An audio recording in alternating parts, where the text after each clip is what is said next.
Agradecemos mucho tener asambleas como esta que nos ayudan a demostrar amor y paz. Los que deseen ayudar con los gastos de esta asamblea pueden hacer donaciones en línea en donate.jw.org. ¿Cómo podemos demostrar que somos amigos de la paz, aunque vivamos en un mundo donde no la hay? Prestemos mucha atención al hermano Juan Carlos Nigro, miembro del comité de sucursal, que nos presentará el discurso «Los amigos de la paz no aprenden a combatir». El mundo está conmocionado por tantos conflictos y actos de violencia que cumplen lo que predijo la Biblia acerca de los últimos días. Pero al mismo tiempo, y en marcado contraste, los siervos de Jehová tenemos el privilegio de ser parte del cumplimiento de otra profecía bíblica emocionante, una profecía bíblica que habla de paz. Los invito a que me acompañen a leer en la Biblia el libro de Isaías, el capítulo 2, y veamos los versículos 2 a 4. Isaías, capítulo 2, 2 a 4, que dice: En la parte final de los días, o como menciona la nota, en los últimos días, la montaña de la casa de Jehová será firmemente establecida por encima de la cumbre de las montañas y será elevada por encima de las colinas, y a ella afluirán todas las naciones. Y muchos pueblos irán y dirán: Vamos, subamos a la montaña de Jehová, a la casa del Dios de Jacob. Él nos enseñará sus caminos, y nosotros andaremos en sus sendas. Porque la ley saldrá de Sión y la palabra de Jehová de Jerusalén. Él será juez entre las naciones y resolverá los asuntos con relación a muchos pueblos. Convertirán sus espadas en arados y sus lanzas en podaderas. Las naciones no alzarán la espada unas contra otras, ni aprenderán más a hacer la guerra. En esta maravillosa profecía se habla de la montaña de la casa de Jehová. ¿Qué es eso? Es la adoración pura, la cual se encuentra hoy en la posición más encumbrada de la historia. Notemos que pueblos y naciones acudirían a la adoración pura, y estos representan a las multitudes de cristianos verdaderos que componemos hoy el pueblo de Jehová. ¿Nos vemos nosotros en ese cuadro que se describe con estas palabras? Hemos aceptado la invitación a adorar a Jehová de forma pura, a ser enseñados por Él primero y después a demostrar nuestra determinación de querer andar en sus caminos. En el versículo 4 se describe un resultado emocionante que vemos cumplirse exactamente en nuestro tiempo. Habla de personas pacíficas que no aprenden más a guerrear o a combatir. Pero para que se pueda dar ese proceder pacífico, primero tenemos que dejar que Jehová nos enseñe sus caminos. La respuesta obediente a la enseñanza de Jehová es lo que nos ayuda a volvernos pacíficos. La persona a la que Jehová enseña llega a amar la paz y por eso no participa en los conflictos ni en las guerras de este mundo. Si somos amigos de la paz, es porque Jehová nos ha enseñado a hacerlo. Pero cabe esta pregunta: ¿se limita esta profecía de Isaías 2, 2 a 4 únicamente a este asunto de la neutralidad en los asuntos de este mundo? Podemos responder con total certeza que no. Pensemos en lo mucho que abarcan estas palabras que leímos. Cuando los siervos de Jehová estamos juntos, se respira un ambiente de hermandad entre hombres y mujeres de orígenes muy diversos. Somos un pueblo pacífico que disfruta de verdadera unidad sin importar nuestra posición social, raza o nacionalidad. Ahora bien, ese hermoso privilegio también conlleva una responsabilidad personal. Todos debemos poner de nuestra parte para mantener y cuidar la unidad que disfrutamos, la paz que reina entre nosotros. Por eso evitamos conflictos que pueden dividirnos y, como dice la Biblia en Efesios 4:3, hacemos lo mejor posible por mantener la unidad del Espíritu mediante el vínculo unidor de la paz. Los felicitamos a todos de corazón por poner de su parte y esforzarse por promover la unidad y la paz en el pueblo de Jehová. Demuestran de que aman la paz en este mundo violento. Pero ahora responderemos una pregunta también importante. ¿Cómo podemos demostrar de formas específicas que somos amigos de la paz? En este discurso veremos lo que podemos hacer en 3 campos. Y si está tomando nota, son los siguientes. El primero, al elegir nuestro entretenimiento. ¿Cómo podemos demostrar allí que somos amigos de la paz? En segundo término, vamos a ver cómo demostrar que somos amigos de la paz al participar en la obra de predicar. Y por último, cómo lo demostramos al tratar con nuestros hermanos y hermanas en la congregación. Comencemos viendo el primer campo. Dijimos, al elegir el entretenimiento, ¿verdad? Cuando hablamos de esa palabra, rápido en nuestra mente se puede ir a pensar en las series, películas y programas de televisión que miramos. Pero en realidad entretenimiento abarca mucho más, ¿no es cierto? También abarca la música que escuchamos, los libros, revistas, páginas de internet que leemos, los videojuegos y hasta los deportes que practicamos. El entretenimiento cubre una necesidad emocional. Todos necesitamos relajarnos y divertirnos de vez en cuando. Pero somos conscientes que para demostrar que somos amigos de la paz, tenemos que elegir bien la forma de divertirnos. ¿Por qué razón? Porque gran parte del entretenimiento que ofrece este mundo hoy exalta y glorifica la violencia. Es verdad que el entretenimiento violento ha existido siempre. Sin embargo, en años recientes pareciera notarse cierto fenómeno con relación a la violencia mediática. Hay mucha más violencia y, en segundo lugar, es mucho más gráfica, más explícita y más sádica. De hecho, los contenidos violentos que están a disposición de la gente parecen estar diseñados para enseñarles a pelear, para que aprendan a combatir unos con otros. ¿Pudieran afectarnos este tipo de contenidos, elegir esta clase de entretenimiento violento? ¿Qué nos enseña Jehová en la adoración pura? Él conoce nuestra naturaleza mejor que nosotros mismos. Jehová es un Padre amoroso y sabe cómo nos afecta el entretenimiento violento. Por ese motivo, en la Biblia dejó claro este consejo que aparece en Proverbios 22, 24 y 25. Dice, no tengas nada que ver con el que tiene tendencia a la furia o la violencia. No sea que aprendas a andar en sus caminos y acabes poniéndote una trampa a ti mismo. Qué bien que aplican esas palabras a quienes nos entretienen a través de los medios de comunicación. Claro que puede afectarnos. Y en esto, el entretenimiento es parecido a la comida. ¿En qué sentido se los puede comparar? Bueno, sabemos que la buena alimentación nos ayuda a estar sanos. Cuando no nos alimentamos bien, eso daña nuestra salud, aunque los efectos no se ven de un día para otro, sino con el tiempo. Con el entretenimiento ocurre algo parecido. Si elegimos entretenimiento violento, eso nos perjudica y es posible que los efectos no se vean de inmediato, sino que se hagan evidentes con el tiempo. Lo que metemos en nuestra mente va a influir en nuestra manera de hablar y de comportarnos y sobre todo en la manera como resolvemos los problemas, si lo hacemos de forma pacífica o violenta. Pero Jehová también nos enseña lo que Él siente y piensa acerca de la violencia. Y esta es una razón poderosa para rechazar ese tipo de entretenimiento. Acompáñenme por favor en la Biblia, el libro de Salmos. Vamos a leer el Salmo 11, versículo 5, y prestemos atención a lo que Jehová siente y piensa sobre la violencia. Salmo 11:5 dice, Jehová examina tanto al justo como al malvado. Él odia a todo el que ama la violencia. ¿Notamos eso? A Jehová le desagrada tanto la violencia que dice que la odia.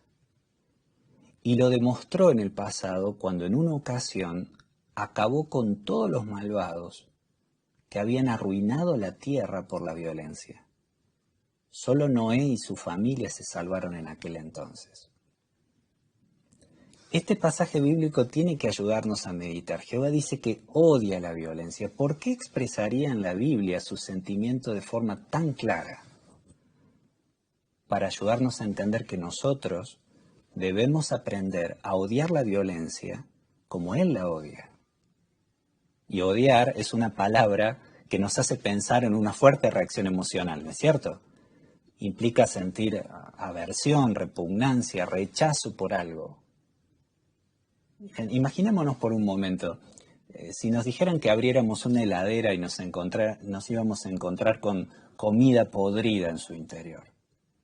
¿Cuál es la reacción? De solo pensarlo tal vez ya se nos revuelve el estómago. Pero esa reacción emocional es la misma que debemos sentir con solo pensar en elegir algo de entretenimiento violento, sabiendo que Jehová también lo odia. Todos hacemos bien en examinarnos en este campo honradamente, porque como señaló Jesús en el principio que hallamos en Lucas 6:45, nuestra boca habla de lo que habla nuestro corazón. Así es que de manera similar, muchas veces cuando escogemos aquello con lo que vamos a divertirnos, se pudiera estar reflejando lo que hay en nuestro corazón, en nuestro interior. Por eso, si notamos que nos gusta o tenemos cierta preferencia hacia el entretenimiento violento, debemos tomar acción. Debemos rogarle de inmediato a Jehová que nos ayude a dejar de divertirnos con lo que Él odia. E incluso, una medida práctica que algunos han encontrado útil es hablar con un cristiano maduro, que conozca nuestra situación y pidámosle consejo para que Él esté pendiente de cómo nos va en tratar de dejar este tipo de hábitos. Tenemos que dejar que Jehová nos enseñe. Él nos va a ayudar a ser pacíficos y bondadosos y a tener el autocontrol que se necesita para rechazar por completo el entretenimiento violento. Es una forma de demostrar que somos amigos de la paz. Veamos ahora un segundo campo como podemos demostrarlo también. Dijimos que sería al participar en la obra de predicar. Cuando predicamos llevamos un mensaje que es de buenas noticias. No tenemos duda y sabemos que la humanidad necesita escucharlo. Pero debemos reconocer que a veces las personas no reaccionan bien e incluso se enojan cuando les llevamos este mensaje de paz al predicarles. ¿Nos hemos preguntado alguna vez a qué pudiera deberse que la gente a veces reaccione mal? Bueno, hay personas que están en contra de la verdad. Sin embargo, no todo el que nos rechaza es un enemigo del mensaje. Quizás hay personas que nos han rechazado porque estaban sufriendo algún problema o alguna desgracia en su familia. O también puede ser que nosotros llegamos en un momento que no era el mejor ni el más adecuado. Por eso, al meditar en este campo, hacemos bien en reflexionar por un momento en el ejemplo de Jesús. Jesús nos enseñó con su forma de hablar y su forma de actuar cómo debemos buscar a los amigos de la paz. En las palabras proféticas que aparecen en Isaías 42:2, se predijo lo siguiente acerca de Jesús. No gritará ni levantará la voz, no hará oír su voz en la calle. ¿Cómo se cumplieron esas palabras cuando Jesús hizo su ministerio en la tierra? Bueno, Jesús nunca se dejó envolver en discusiones acaloradas. Jesús no discutía con la gente. Incluso era apacible con sus enemigos cuando intentaban o procuraban entramparlo, ¿recuerdan? Y hasta hubo ocasiones en que personas poseídas por demonios le gritaron a Jesús, pero él conservaba la serenidad, aunque estaba en situaciones de mucha presión. Las personas sinceras respondían a esa forma de ser. Cuando veían que Jesús era una persona que hablaba de forma apacible, de manera tan agradable, esas personas sinceras respondían a sus enseñanzas. Entonces, su ejemplo nos deja algo en qué meditar. Nosotros, en imitación de Jesús, podemos ser proclamadores celosos de las buenas noticias y demostrar mucho valor en el ministerio. Pero nunca debemos olvidar que nuestra manera de predicar tiene que ser o reflejar que somos personas pacíficas. Tenemos que ser apacibles al predicar el mensaje. ¿Por qué? Porque el mensaje que llevamos es un mensaje de paz. Llevamos un mensaje que en esencia le dice a la gente que se puede reconciliar con Dios, que puede tener una relación pacífica con su Creador. Entonces ese mensaje tiene que estar acompañado con nuestra actitud, con nuestra conducta y con nuestra forma de hablar. Un principio que puede resultarnos de mucha ayuda lo encontramos en la segunda carta a Timoteo en el capítulo 2. Los invito a que me acompañen para analizarlo juntos. Segunda a Timoteo en el capítulo 2, el versículo 24, registra estas palabras de un experimentado evangelizador y misionero, el apóstol Pablo. Notemos lo que le dijo a Timoteo allí. El esclavo del Señor no tiene que pelear, sino que debe ser amable con todos, estar capacitado para enseñar, controlarse cuando lo tratan mal. Este texto es la clave si queremos encontrar amigos de la paz. Nosotros tenemos que ser personas pacíficas si queremos encontrar a los amigos de la paz. El apóstol Pablo sabía muy bien por experiencia la importancia de ser alguien con tacto, ser alguien amable, como dice este versículo. Antes de ser cristiano, mientras practicaba el judaísmo, Pablo recurrió a métodos violentos y de maltrato hacia otras personas. Él tuvo que aprender a ser alguien amable con todos cuando se hizo cristiano. Tomando el principio de lo que aparece aquí entonces, cuando una persona rechaza el mensaje pero nos trata mal, nos habla enojada, quizás de forma brusca, sarcástica o incluso grosera, ¿qué haremos? Dice el principio, no debe pelear, no tiene que pelear. Tenemos que responder de forma amable, de forma calmada. El versículo dice, controlarse cuando lo tratan mal. O sea, está claro que lo que podemos controlar es no la reacción de la otra persona, sino uno puede controlarse a uno mismo. Uno tiene que tener la capacidad de controlarse en ese momento cuando lo tratan mal. No es agradable cuando nos tratan mal y puede que por dentro hasta nos sintamos muy irritados, pero ahí está la habilidad de controlarse y esforzarse por manejar la situación con tacto y bondad. Eso hacen los amigos de la paz. Aplicar este principio cuando predicamos no es fácil, pero en realidad tendrá un buen efecto en nosotros. Primero porque, como señala la Biblia en Proverbios 12:20, los que fomentan la paz tienen alegría. Eso es verdad. Cuando respondemos de forma pacífica y amable a quien nos trata mal, nos vamos a sentir más tranquilos, nos vamos a sentir felices. Pero también aplicar este principio al predicar nos prepara para el futuro. ¿A qué nos referimos?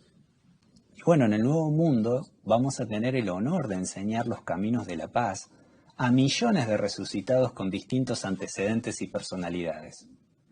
Piensen cómo será ayudar a las personas que resucitan y que antes eran violentas. ¿Se imagina cómo será estudiar con alguien que quizás antes era agresivo y que tal vez murió de forma violenta por culpa de su personalidad? ¿Vamos a razonar de forma calmada, apacible con estas personas? Si aprendemos ahora a fomentar la paz, a hablar con tacto y bondad a otros, vamos a estar mejor preparados para esas labores en el nuevo mundo. Hemos aprendido hasta aquí entonces que otra forma de demostrar la paz, o que somos amigos de la paz, es al predicar, demostrar tacto y bondad.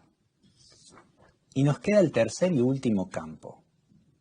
Podemos demostrar que somos amigos de la paz también en la congregación, al tratar con nuestros hermanos. Como todos somos imperfectos, es normal que a veces otros compañeros de adoración digan o hagan cosas que nos ofendan. Pero contamos para estos casos con ayuda. Un regalo muy especial que Jehová ha hecho disponible para todos. ¿Cuál es este? Su sabiduría. La sabiduría divina es un don de Jehová y lo podemos usar en esas circunstancias. Los invito a que vayamos nuevamente a la Biblia ahora para leer cómo se describe la sabiduría divina en la carta del discípulo Santiago. Leamos juntos, por favor, Santiago en el capítulo 3, los versículos 17 y 18, y prestemos atención a las características o cualidades de lo que se llama aquí la sabiduría de arriba. Santiago 3, 17 y 18 dice: Pero la sabiduría de arriba es en primer lugar pura, luego es pacífica y razonable, está lista para obedecer y llena de misericordia y buenos frutos. Es imparcial y no es hipócrita. Además, el fruto de la justicia se siembra en condiciones pacíficas para los que fomentan la paz. Notamos cuáles son algunas de sus características.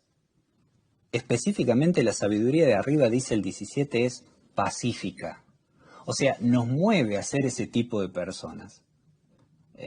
Evitar las actitudes agresivas y las acciones que perturban la paz.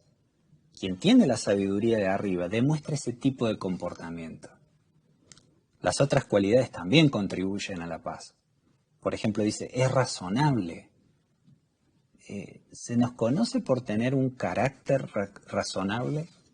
¿Tenemos la fama de tener esa disposición a ceder cuando no hay principios bíblicos en juego? ¿O no insistir en que las cosas se hagan a nuestra manera?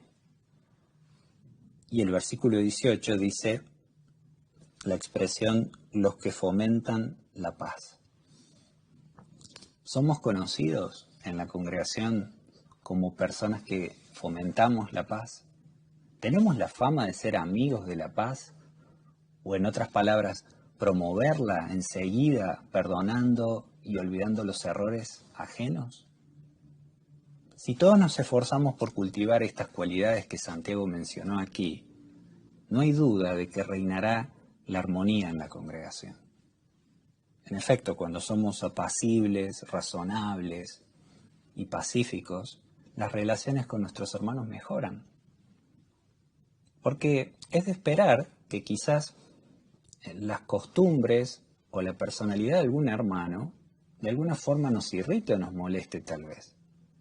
Venimos de antecedentes muy diversos, pero la sabiduría de arriba con estas cualidades nos ayuda a esforzarnos y así aplicar también lo que dice otro principio, Colosenses 3:13.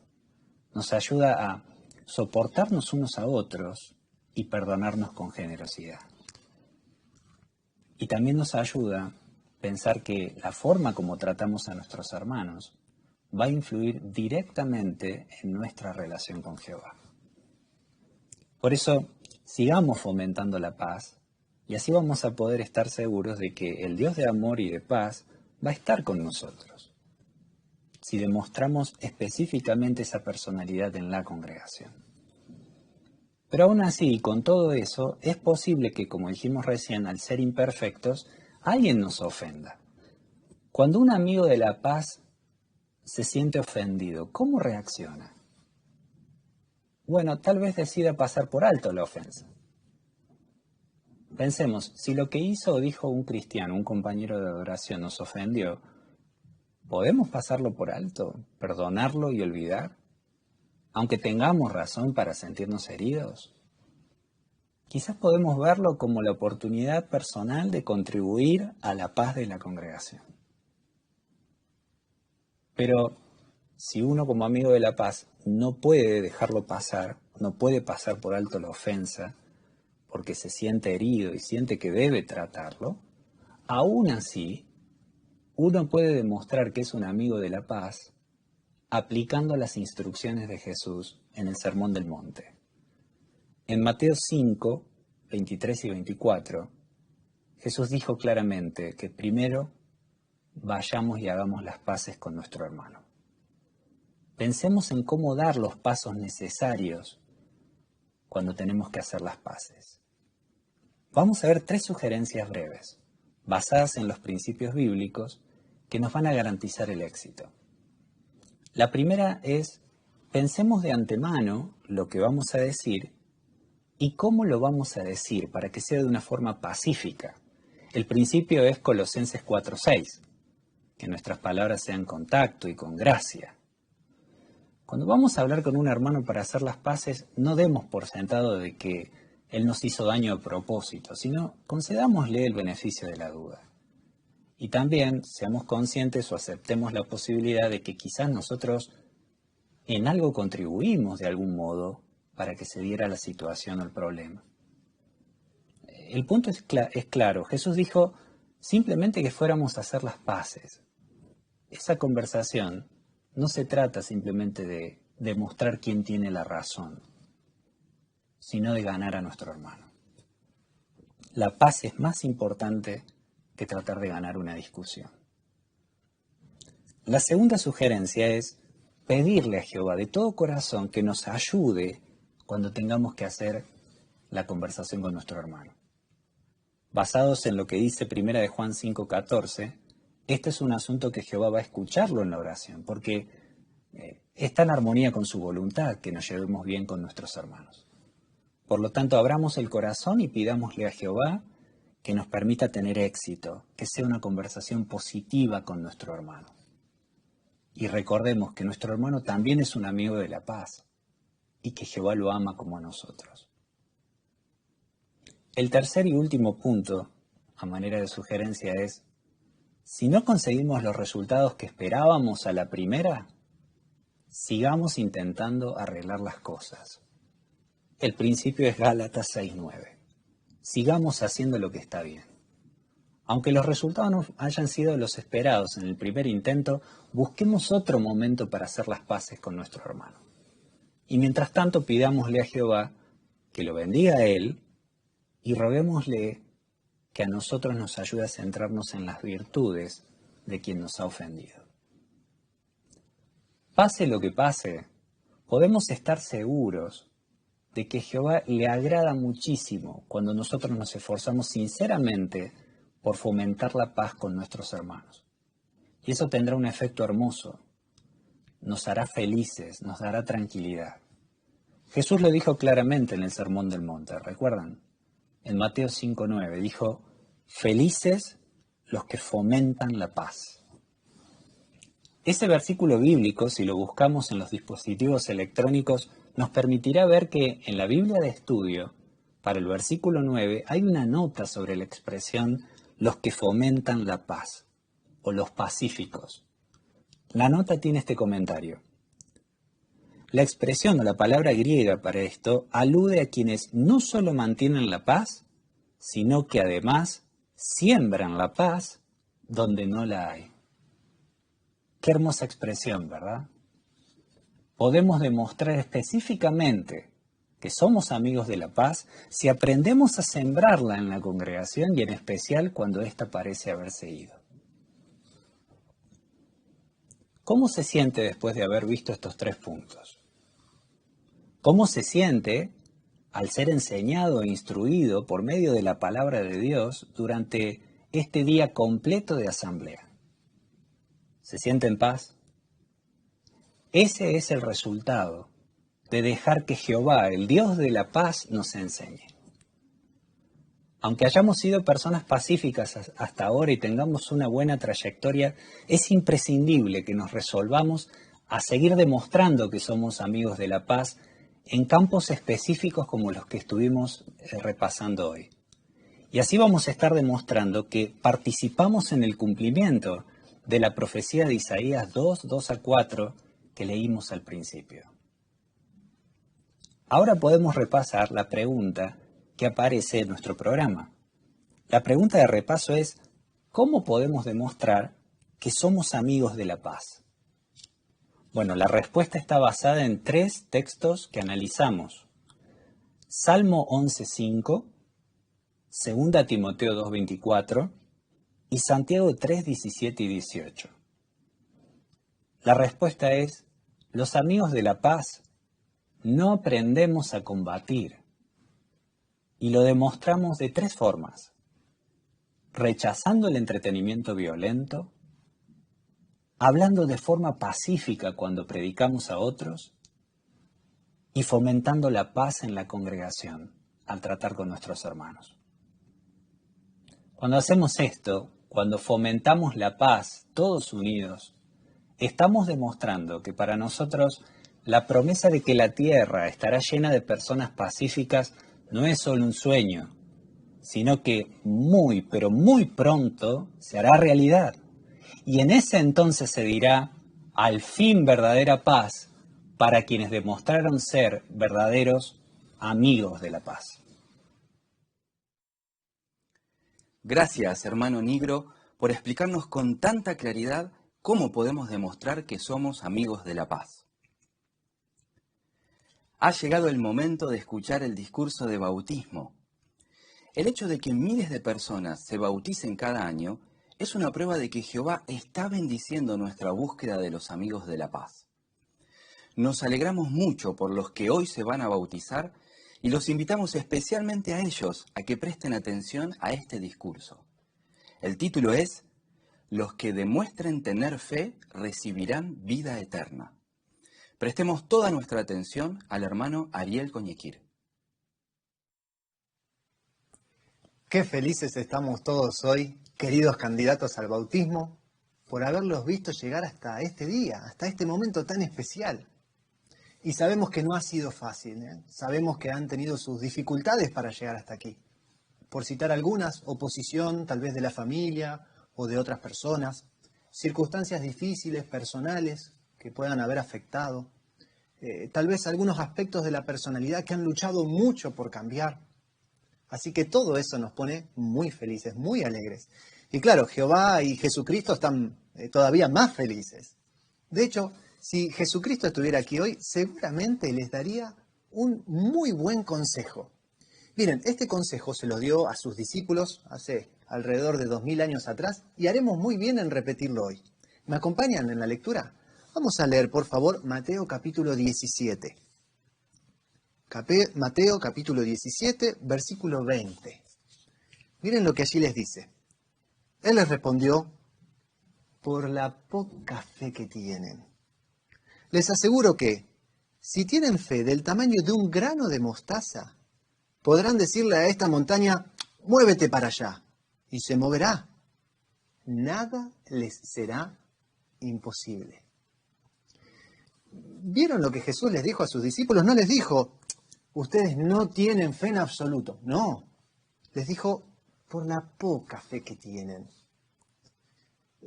Y luego usó una ilustración que es muy apropiada, porque él les habla de la fe del tamaño de un grano de mostaza. Miren, yo traje aquí un frasquito que tiene más o menos unos 40 granos de mostaza. Y es probable que la cámara ni siquiera lo llegue a tomar. Y esto es así por el tamaño de esta pequeña semilla. Bueno, ¿qué estaba diciéndole Jesús en definitiva? Bueno, en otras palabras, Jesús lo que le estaba diciendo es que había campo para mejorar. Claro, sus discípulos ya habían demostrado tener fe, pero todavía podían hacerla crecer, fortalecerla, al grado tal que si se enfrentaban a un obstáculo, como si de una montaña se tratara, podían llegar a trasladarla, moverla y seguir firmes en la fe. Bueno, ese mismo consejo queremos darle a ustedes hoy. Es cierto que ya han demostrado fe, porque si están aquí hoy es porque han demostrado fe. Pero todavía hay campo para mejorar, hay campo para trabajar esta fe, para fortalecerla. Así que sigan fortaleciendo su fe. Y tal vez ustedes digan, no, pero yo siento como un fuego en mi interior, yo siento bien mi fe. Bueno, eso es excelente. Pero ¿vieron lo que pasa con el fuego? Cuando uno prende un fueguito ahí, tal vez se empieza a distraer conversando, se aleja un poco, y si no lo cuida bien, poco a poco ese fuego se empieza a apagar. Y si uno se descuida mucho, hasta termina siendo solo un par de cenizas y humo. Bueno, no quisiéramos que nada los lleve a ustedes a perder la fe y que, por así decirlo, termine siendo de ese fuego solo ceniza y humo. No, queremos que la sigan alimentando, que la sigan fortaleciendo. para mantenerla viva, sana, como corresponde. Por eso, en este tema, vamos a dedicar tiempo a repasar 3 preguntas. Mire, presta atención, 3 preguntas. ¿Qué pueden hacer para alimentar su fe? Segundo, ¿cómo pueden demostrarla? Y tercero, ¿cómo les recompensará Jehová por su fe? Pero antes de empezar con el análisis de estas 3 preguntas, haremos bien en preguntarle a 2 de nuestros hermanos que ya se han bautizado, ¿cómo hicieron ellos para fortalecer su fe, para mantenerla viva, fuerte, y así tal vez copiar o aprender algo de su ejemplo? Miren, en primer lugar vamos a entrevistar al hermano Marco Neviolo. Él se bautizó hace 5 años y hoy nos acompaña para que podamos hacerle estas preguntas. La primera pregunta, Marco. ¿Sentiste algún momento en tu vida el que hayas tenido poca fe? Sí, lo recuerdo específicamente cuando empecé a terminar mi adolescencia y a retomar la verdad. También acompañado quizás algunos sentimientos por mi crianza, me llevaron a pensar de que Jehová no me quería tanto como yo pensaba o no estaba tan interesado en mí. Qué difícil, Marco, haber luchado contra esos sentimientos. Y contanos, entonces, ¿qué te ayudó a fortalecer tu fe? Bueno, recuerdo 3 cosas que hice. La primera fue que mi maestro, en ese momento era mi papá, me ayudó a poder ver qué cosas Jehová había hecho y hacía por mí constantemente, ¿no?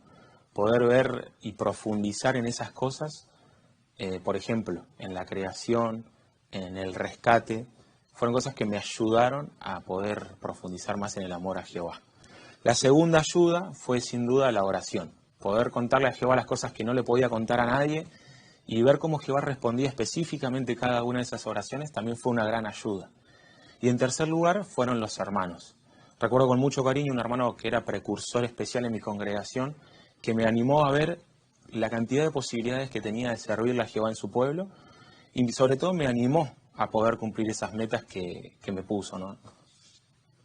Qué bien que te vinieron esas 3 ayudas, muy bueno. Y entonces, ¿cuáles han sido los beneficios de fortalecer tu fe? Bueno, los beneficios por lo menos fueron 2. El primero fue sin duda que me pude sentir mucho más cerca de Jehová, convencido de que Jehová me amaba y se interesaba personalmente por mí. Lo pude ver verdaderamente como un padre, ¿no? Y sin lugar a dudas también el segundo beneficio fue poder cumplir esas metas que me había puesto al principio, quizás, ¿no? Como ser, por ejemplo, precursor o quizás ahora también colaborar de manera temporal con Betel. Muchas gracias, Marco, por haber compartido tu experiencia con nosotros. Nos has animado muchísimo. Y en segundo lugar, también queremos invitar a la hermana Norma Justi a que también nos cuente su experiencia. Ella tiene 64 años de bautizada. Norma, contanos, ¿en algún momento sentiste haber tenido poca fe? Y si fue así, ¿qué hiciste para fortalecerla? Bueno, cuando recién nos casamos fue cuando tuve esta gran prueba, ¿no? Porque nosotros hicimos arreglos de novios para hacer el precursorado especial, para el servicio de tiempo especial toda la vida. Pero la familia se puso, especialmente la familia de Pablo. Ellos primero querían que rompiéramos el noviazgo y después querían que rompiéramos el matrimonio. La idea era que no siguiéramos con el servicio especial. Así que nos empezaron a torturar, a mandar cartas, a visitarnos, no solo para que dejáramos el precursorado, sino también para que rompiéramos el matrimonio, porque ya Pablo no les hacía tanto caso a ellos, ¿no? Eso hizo que una enfermedad que Pablo tiene de la infancia recrudeciera. Entonces, esto acabó con mi fortaleza. Entonces me agarró una depresión, quería morirme, descansar, no quería saber más nada con la vida. Lo único que me ayudaba era la oración. Todo el tiempo estaba orando a Jehová que me diera una salida. Y también con Pablo leíamos publicaciones, él me leía textos y nos aferrábamos a la actividad porque había que hacer 150 horas, así que no había tiempo para estar en la casa. Entonces cuando ellos venían, menos mal no nos encontraban y la actividad misma a nosotros nos benefició muchísimo, nos fortaleció, ¿no? Qué difícil debe haber sido enfrentar todas esas pruebas a la misma vez, Norma. Y ¿Cuáles fueron los beneficios de que hayas logrado fortalecer tu fe? Sentí que Jehová escuchó mis oraciones. Entonces un día la cabeza me hizo clic y pensé, pobre Pablo, ¿qué problema tiene? Menos mal que me tiene a mí. Y eso me dio una fuerza que solamente el Espíritu Santo de Jehová puede hacerlo, ¿no? Así que seguimos y de ahí en adelante también conseguimos un médico que pudo darle un tratamiento y entonces seguir más tranquilos, ¿no? Pudimos seguir hasta ahora. Estuvimos 7 años ahí de precursores especiales. Después estuvimos en el circuito, en el distrito, y hace 35 años que estamos acá en Betel.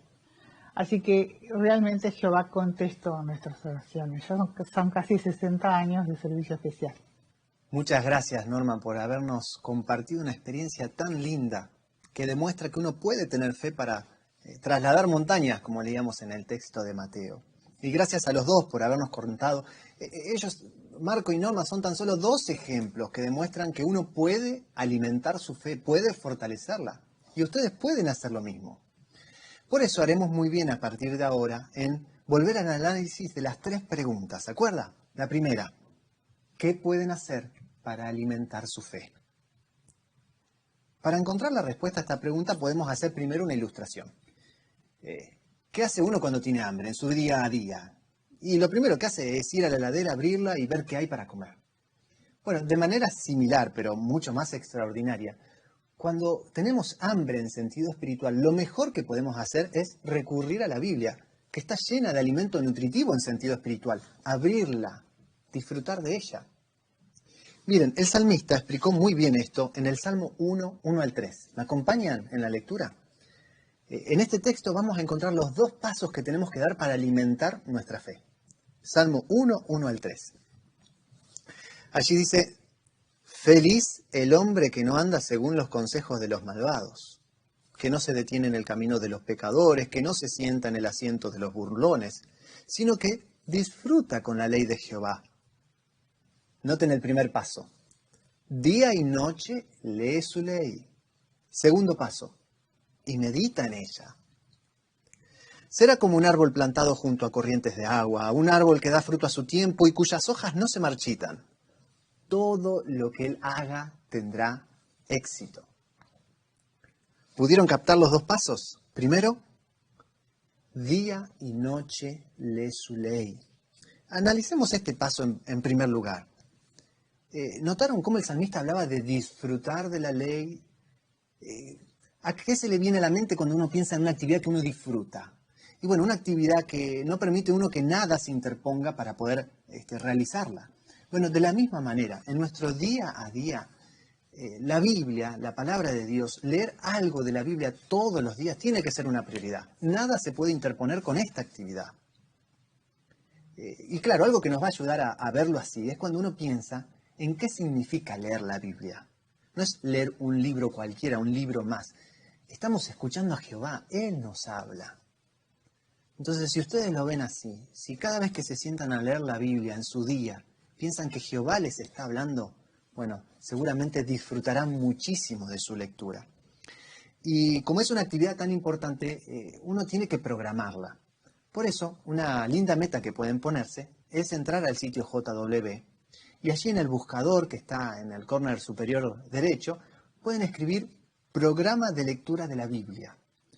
Y pueden descargar este programa que les va a ayudar, facilitar el que no pase un día sin leer la Biblia. De hecho, si siguen ese programa, en tan solo un año podrán leerla por completo. Miren qué linda meta para ponerse en este año. Pero bueno, este es tan solo el primer paso. El segundo, ¿se acuerda cuál era?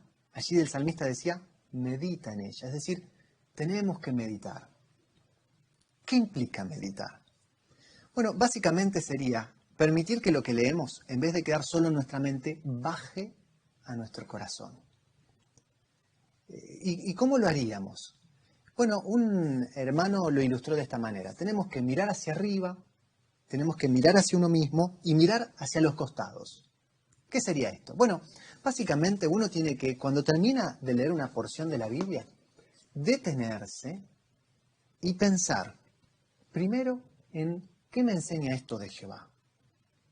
Segundo, en cómo puedo aplicarlo yo en mi vida. Y tercero, en cómo puede beneficiar esto a otras personas, cómo puedo animar a otro, aconsejar a otro. Claro, si así lo hacemos, esto va a fortalecer nuestra fe, va a cambiar nuestra forma de pensar, va a cambiar nuestra personalidad, nuestras actitudes, va a moldearnos. En otras palabras, va a fortalecer nuestra fe. Pero ¿qué les parece si lo ponemos en práctica con el mismo texto que acabamos de leer? Salmo 1, 1 al 3.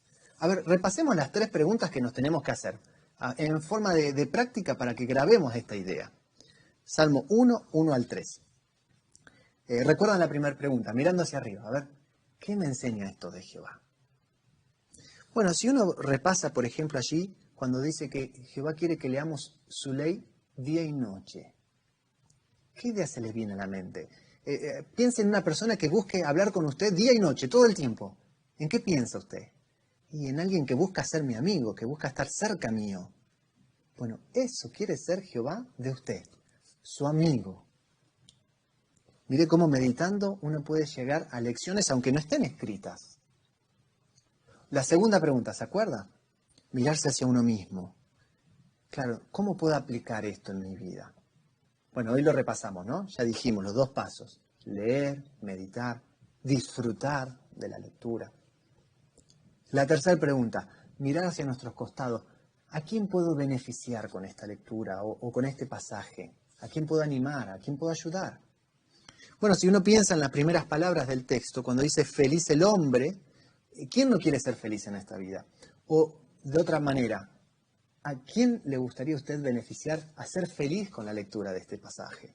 Bueno, esa persona necesita saber las ideas de este texto. Así que si uno piensa, medita en estas preguntas, seguro puede encontrar mucho beneficio de cada porción de la Biblia que uno lea. Esto en definitiva va a fortalecer su fe. Claro, cuando uno piensa, por ejemplo, en el versículo 3, es probable que se haga ciertas preguntas. Por ejemplo, ¿qué significa que sea como un árbol plantado junto a corrientes de agua, un árbol que da fruto a su tiempo? Bueno, ahí haremos muy bien en dar un paso adicional. Además de leer y meditar, dar un paso más, buscar información en nuestras publicaciones. Cuando uno analiza la respuesta a estas preguntas, saca mucho beneficio. De hecho, nuestras publicaciones nos ayudan a orientar nuestra meditación hacia el destino apropiado. Entender correctamente lo que son los pensamientos de Jehová. Recordemos que los pensamientos de Jehová son muy elevados, entonces necesitamos entenderlos bien. Y en esa ayuda vienen nuestras publicaciones. Bien, pero aquí hemos analizado la primera pregunta. ¿Qué podemos hacer para alimentar nuestra fe? Veamos la segunda. ¿Cómo pueden demostrar su fe? Para tener la respuesta a esta pregunta, haremos bien en repasar juntos Juan capítulo 3, versículo 16. Pero vamos a hacerlo desde el dispositivo, porque queremos también resaltar una nota de la Biblia de estudio. Juan 3, 16.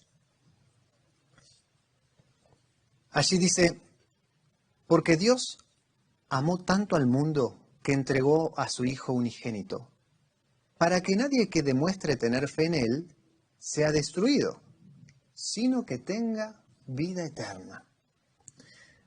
A ver, pensemos un poquito, ¿por qué hay que demostrar tener fe? ¿No es algo que uno tiene en su interior? Bueno, lo cierto es que esto puede generar una confusión. Es cierto, tener fe es creer, pero implica acción. Mire, si tenemos dudas sobre esto, podemos pensar en el ejemplo de Abraham. Abraham fue un hombre de acción, tuvo fe, una fe extraordinaria, fue ejemplo en ese sentido, pero fue un hombre de acción. Cuando Jehová le pidió, por ejemplo, que se aleje de su zona de confort, que se vaya de la ciudad de sus parientes, ¿qué hizo Abraham? Tomó manos a la obra, hizo lo que Jehová le pidió, obedeció. O cuando le pidió que ofrezca a su hijo, estuvo dispuesto a hacerlo.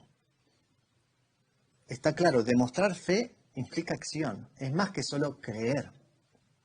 Miren, si nos aprovechamos de una nota de la Biblia de estudio, por ejemplo, si entramos ahí a la nota del versículo 16, hay varias expresiones que se explican, pero específicamente se explica esta expresión, que demuestre tener fe en Él. Y hacia el final de esa explicación, la última frase la queremos leer textual. Dice, por tanto, en este contexto, demostrar fe incluye la idea de que alguien demuestre su fe y sus fuertes convicciones obedeciendo. Así que si tuviéramos que resumir cómo demostrar fe, sería obedeciendo. Esa es la clave para lograr esto. ¿Pero cómo sería? Bueno, miren, ¿qué les parece si hacemos un ejercicio? Yo les cito un texto de la Biblia y ustedes piensan qué implicaría obedecer ese texto. Imagine que usted ya está con esta lectura, esta meta que nos hemos puesto para este año, y llega a la lectura de Hebreos 10, 24 y 25. Allí lee no dejar de reunirnos, animarnos unos a otros. ¿Qué implica obedecer ese texto? No faltar a las reuniones, asistir permanentemente. Y asistir con el objetivo de animar a los demás y de recibir ánimo. Bueno, ahí estaría obedeciendo. Segundo texto bíblico, Romanos 10:10. Que nuestra boca haga declaración pública para la salvación. ¿Qué significaría obedecer ese texto? Y bueno, participar activamente en la enseñanza, en la predicación. Otro texto, primera a los Tesalonicenses 5:17 o Marcos 11:24. Allí habla de orar constantemente. ¿Cómo lo cumplimos? Y bueno, dándole primer lugar a la oración. O Marcos nos ayuda también a pensar en que cuando oramos tenemos que confiar en que Jehová responde, estar atento a la respuesta de las oraciones que le hacemos a Jehová. ¿Notaron? A medida que uno va llegando a cada porción de la Biblia y piensa, medita, bueno, eso nos impele a actuar, a obedecer, a demostrar tener fe. De hecho, algo que haríamos muy bien es en nuestras oraciones constantes, como decíamos recién, es incluir la idea de pedirle a Jehová más fe. Esa es otra meta que podemos anotarnos. Pedirle a Jehová que nos dé más fe. Bueno, así hemos llegado a la respuesta de la segunda pregunta. ¿Cómo pueden demostrar su fe? Sería obedeciendo. Y cuanto más lo hagamos, más fe tendremos. Pensemos ahora en la tercera pregunta. ¿Cómo los recompensará Jehová por su fe? Y para ver la respuesta a esta pregunta, haremos bien en repasar lo que nos enseña la carta a los Hebreos capítulo 11. También vamos a meditar un ratito en este texto. Hebreos capítulo 11, versículo 6. Allí dice, además, sin fe es imposible agradarle a Dios. Lo contrario también es cierto, ¿no? Hagamos una pausa. Lo contrario también es cierto. Cuando uno tiene fe, uno le agrada a Dios. De hecho, eso es lo que Jehová ve en ustedes. Por eso Jehová los ama individualmente a cada uno de ustedes, porque ustedes, como dijimos al principio, ya han demostrado tener fe. Por eso han llegado hasta aquí, están acá. Qué linda idea, ¿no? Saber que Jehová nos ama. Y por eso, como estamos analizando en esta pregunta, Jehová quiere recompensar su fe. Eso es lo que dice la parte B del texto. Porque el que se acerca a Dios tiene que creer que Él existe y que recompensa a los que lo buscan con empeño. Hermano, Jehová vio cómo lo buscó con empeño. Desde el mismo día que por primera vez le predicaron, desde el mismo día que la verdad tocó su corazón, desde el mismo día en que usted aguantó una fuerte oposición, burla o la prueba que haya enfrentado, Jehová vio que usted lo estaba buscando con empeño. Por eso Jehová lo quiere recompensar. En el futuro nos dará vida eterna, como dice el título de este tema. Pero también ahora. Mira, hagamos el mismo ejercicio que hicimos recién. Pensemos en un texto y veamos cuál es el regalo que Jehová le está dando hoy, ahora a usted. 2 Timoteo 3:16. Su palabra nos guía, nos permite estar completamente equipados, preparados para todo. Hoy el mundo está sin guía, pero usted tiene una guía confiable, la Biblia. Mire qué regalo. 2 Corintios 4:1 y 7. Hoy en que tantas personas no encuentran satisfacción en la vida, usted tiene un ministerio que, como dijo Pablo, parece un tesoro. Es muy valioso. Otro texto, Juan 14:26. Cuenta con un ayudante muy poderoso, el Espíritu Santo. Mire qué regalo.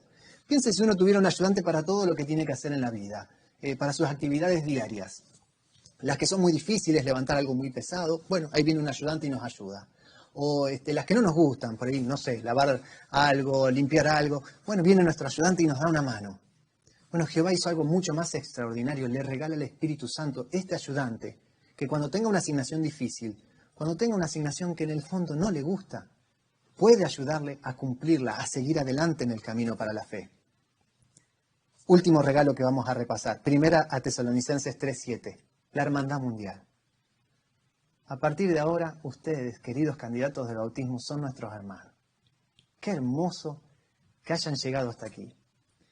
Y por eso nos emociona, nos pone muy felices incorporarlos a esta hermandad mundial. Valoren este privilegio y cuiden esta responsabilidad de formar parte de esta hermandad. Por eso, estos que hemos repasado en esta tercera pregunta de cómo Jehová recompensa su fe, han sido tan solo algunos incentivos que ustedes tienen para seguir fortaleciendo su fe. Sí, sigan alimentando su fe, sigan fortaleciéndola, alimentándola, dando los dos pasos, ¿se acuerdan? Leyendo y meditando. Además, demuestren su fe obedeciendo a Jehová. Si así lo hacen, queridos candidatos al bautismo, estamos más que seguros que podrán disfrutar, contar con el amor de Jehová. Por eso Él los recompensará, en el presente como vimos, pero también en el futuro, cuando por fin Jehová les regale vida eterna. Gracias, hermano Coñequir. Este año las circunstancias para el bautismo podrán variar. Dependiendo de las circunstancias locales, los ancianos han hecho preparativos para que los candidatos se bauticen al concluir esta sesión. Ahora cantemos juntos la canción 79, titulada Que sigan firmes en la fe. Canción 79.